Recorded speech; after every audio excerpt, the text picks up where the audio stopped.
aerial Yan. mapping tutorial Penta return. sa DJI As non-repetitive. N350 RTK. So, naka-LiDAR okay nyo lang, sir.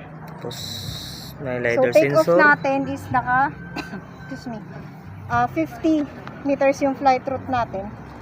Yan, 50 meters tayo.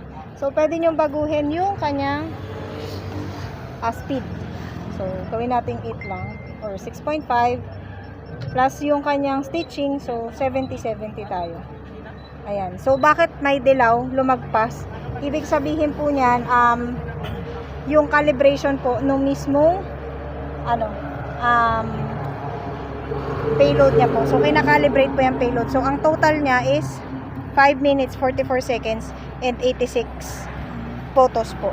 So, ganyan. Pag pinalipad nyo po, autonomous na yan. So, siya yung kusang lilipad and magka-capture na po. Yun po. Ganun po yung paggawa ng